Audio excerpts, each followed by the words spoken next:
stunning field of cars and a pair of Porsches at the front of the field. As we get ready to go green, here we go.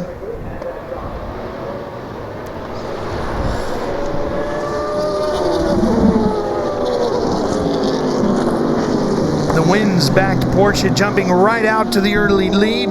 Bruce Canepa behind the wheel of the 962C. Well, that car had been owned and raced by the Hotchkiss family for a couple of decades, ever since its IMSA days and then into vintage racing. Now Bruce Canepa at the controls.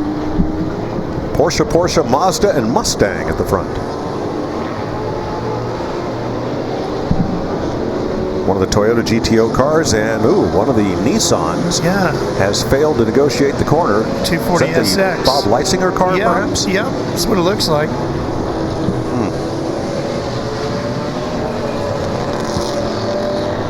The number 95 machine. Let's see who was driving that here.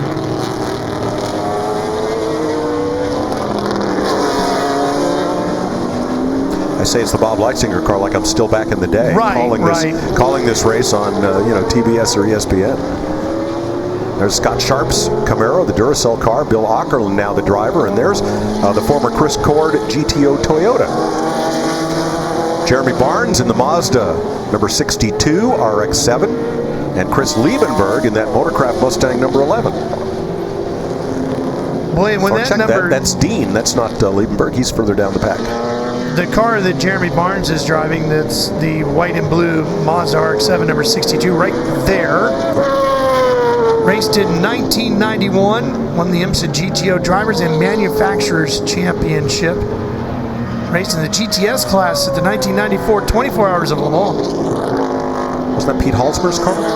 Well, there was two of them. Price Cobb drove one and Halsmer drove the other.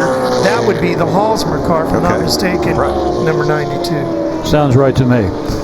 It seems like about 15 minutes ago, not 15 or 20 years. Know. The former number 16, now numeral 116, the RC Cola car. That's a Porsche 962 from Rob Dyson's team. And Rob is here. Ran that car. Yep.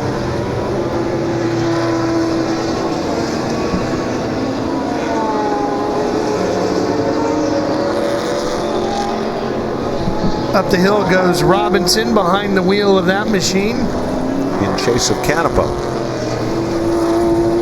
About a second apart in lap time. Skylar Robinson, the driver. Yep, that car. Skylar comes out of Augusta, Georgia. Now that's a 962, and we mentioned that Bruce is in a 962C, different evolution of the car.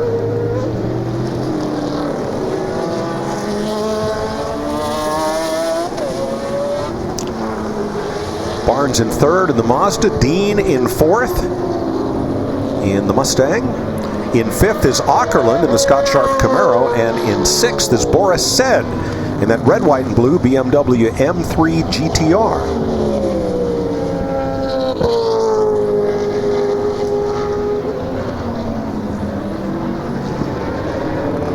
The car that Aukerland is driving, the 1991 Trans Am Championship Camaro, Scott Sharp, as you mentioned. He's a third owner of this car. Car originally raced in 1991 and it's running in its original livery.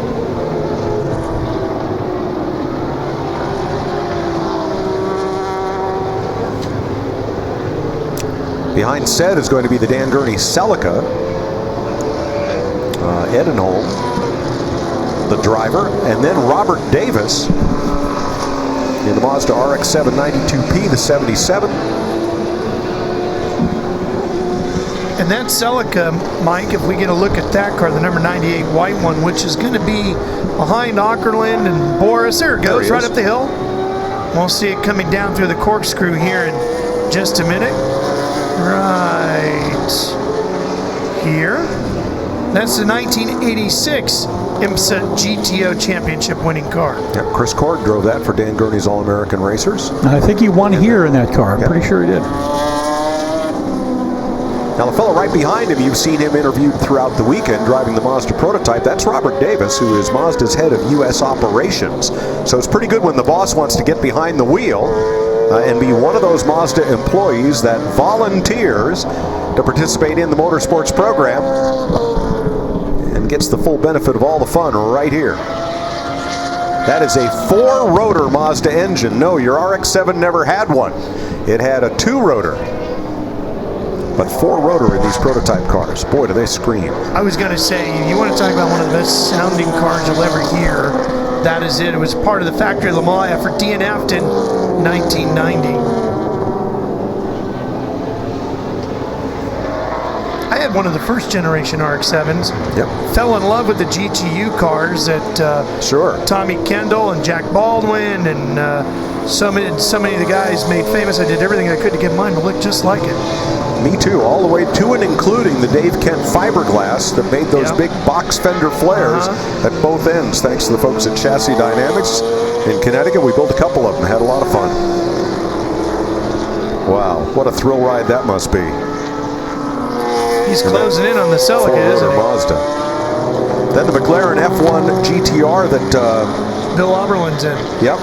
Justin Bell still listed on the sheet. Justin, you're 9th. Congratulations. Nice drive. Thank you very much. That's I'm so good, and I'm even standing here in the pit lane. I was going to say, Bill is charging his way up through the field.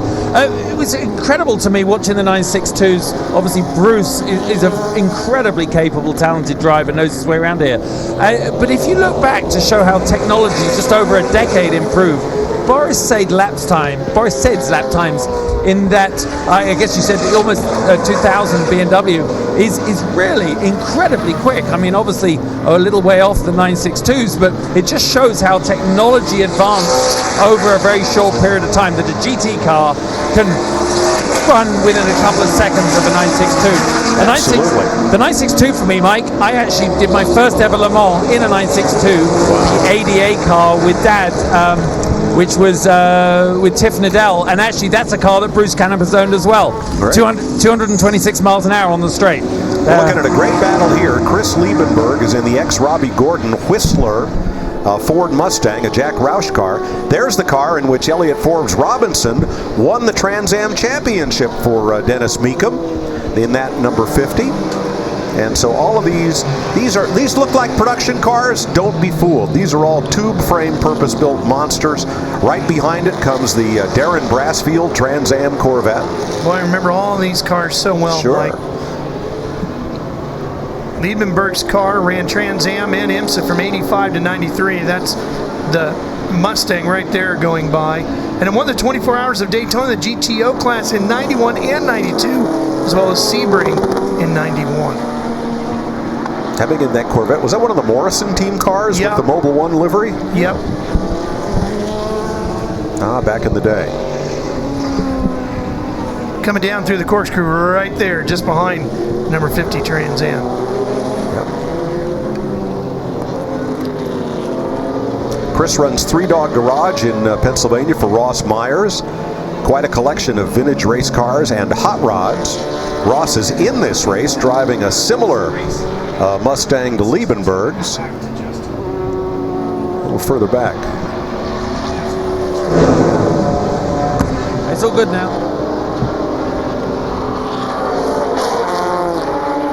A lot of traffic here as our Whistler Mustang starts working its way through some of these BMW.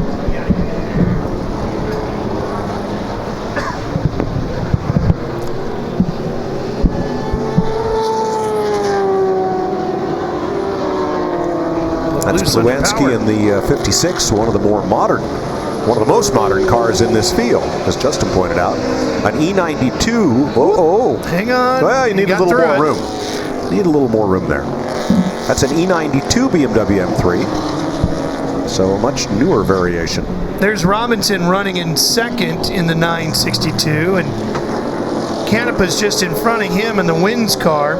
Justin, as you said, you spent a lot of time racing the 962s. A lot of folks have a little bit of a difficulty telling the difference between the 956, the 962, and the 962C.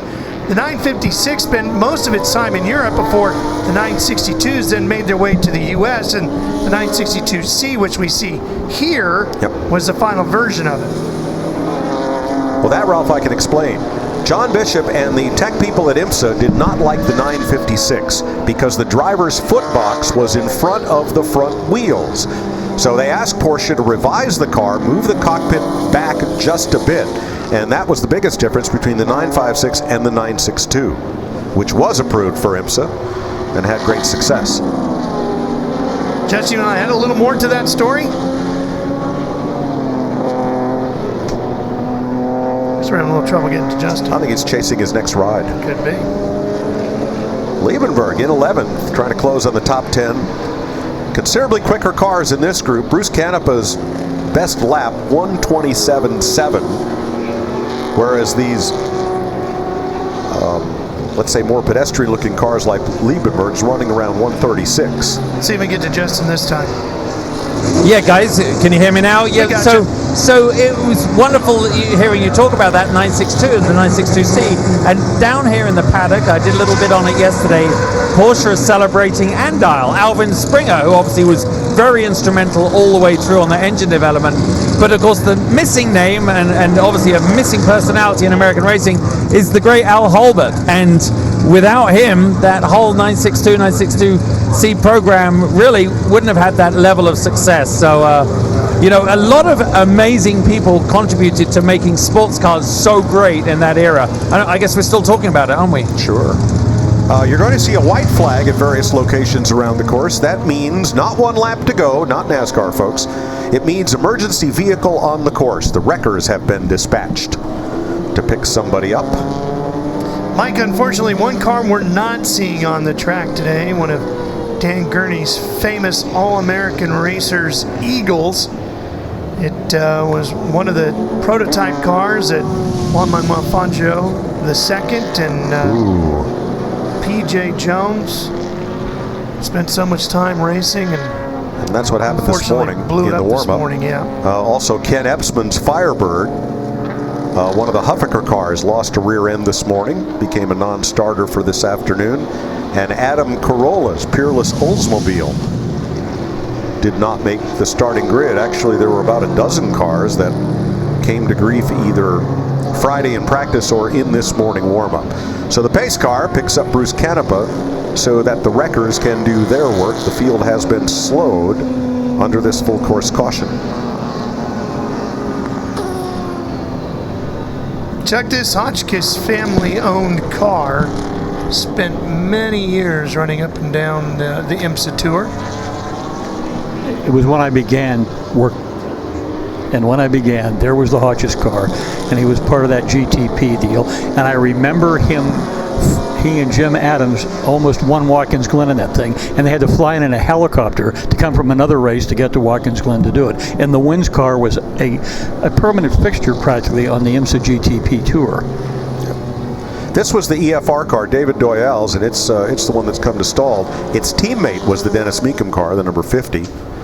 They ran in black and white livery one season, and then they ran in yellow with STP Son of a Gun sponsorship and full factory Pontiac backing for the Huffaker team. Right, and not only that, but everybody thinks that Mark Donohue and people like Parnelli Jones were the earliest Trans Am champions. The first Trans Am champion driver was in '82 in one of those cars, and it was Elliott Forbes Robinson. It's also the only Pontiac to win the Trans Am Championship. Yep.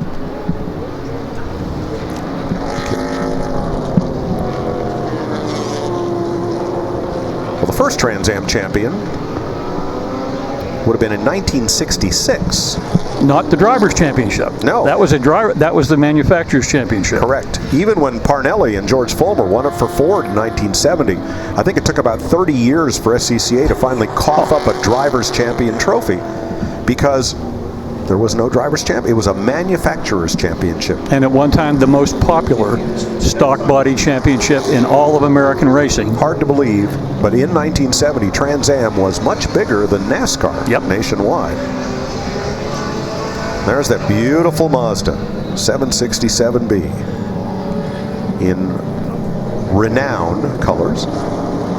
You know, Mike, we've talked a lot about some of the cars here that Mazda is competing with at Mazda Raceway Laguna Seca this year's running of the Rolex Monterey Motorsports Reunion. There's a lot of people behind these cars. Well, we get ready to go back to green. We'll hold off on that piece for now as Bruce Canepa gets back deep into the throttle. Yeah, he's not waiting around for Robinson, Barnes, Dean, or anybody else.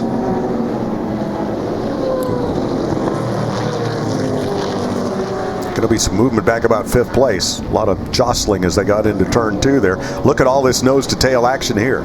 Barnes in the Mazda trying to overtake and lap that BMW. The 11 coming with him is Dean. That Motorcraft machine, a teammate, I think a generation, maybe a generation or a year earlier than Lieberberg's car. But this was the early days of downforce cars in Trans Am. I got to drive one once at Road Atlanta in a Jack Roush day, and Dorsey Schrader gave me one instruction. He said, if you go through turn 7 at 70 miles an hour, it's all downforce. If you go through at 60 miles an hour, it's all mechanical grip from the tires. Which led me to ask, what if I went through at 65? He said, you crash, because you don't have enough of either, as Jeremy Barnes gets a couple of wheels off, kicks up some dust, and loses a spot. So I didn't take to the downforce cars. I didn't want to get to that point where mechanical grip gave way to downforce. And I was a little afraid of being right in that nether zone of not having enough beater. What a battle here. Dean and Barnes, Ford and Mazda, really going at it through 10 and down into 11. See that Mazda belch fire from the exhaust on the downshift? Now, who's got the power? I'm betting on the Ford. Oh, the 202 there slowing down a little bit. And the Mustang pulls away up the hill where it's got that torque advantage.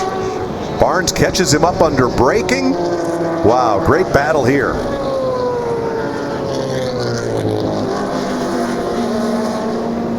Third place overall, running for the win in GTO, the GT over, let's say 3-liter class. 3 to 4, get a good launch here for that straightaway to 5. That car owned by Zach Brown. Oh, sure. Car was first raced in SCCA Trans Am as both the Ford Capri and Mustang, and Willie T. Ribs behind the wheel of that car. Dean gets a little high and mighty out of turn 5. Barnes thought he might have a shot there at 6, but no. That's a tough place to pass because you're on the throttle early as Barnes does. He's got the run up the hill. Who's going to be the bravest at the top? That's the question. Willie grabbed 7 wins with that car back in '85. And the most money out of all the drivers that year. Willie T. Ribs, great talent. Boy, he could wheel it. Deborah Gregg actually ran the car back in 1987. Yep. Checkered flag will be awaiting these guys when they come up the front straightaway. Oh, what a drive into 11 now. Get the right line and get the launch. That's what it's all about right here. To see who'll be 3rd overall. And Dean uses that lap car perfectly as a pick to hold on to 3rd behind Canepa and Robinson, ahead of Barnes, with Ockerlund taking 5th in the Camaro, Robert Davis 6th in the Mazda prototype, Edenholm, Davis, Johnson, and Liebenberg, the top 10. Bruce Canepa, the overall winner, in the famed Hotchkiss number 10. In a snoozer. Yes. Leave him and lose him. In a walk. Yep. Nice drive, Bruce. But boy, that fight for 3rd, that was the race between Dean and Barnes. And Barnes had the spot till he got off, put 2 wheels off there, and had to regroup. Just 2 more to go as you see the results out of race 5B.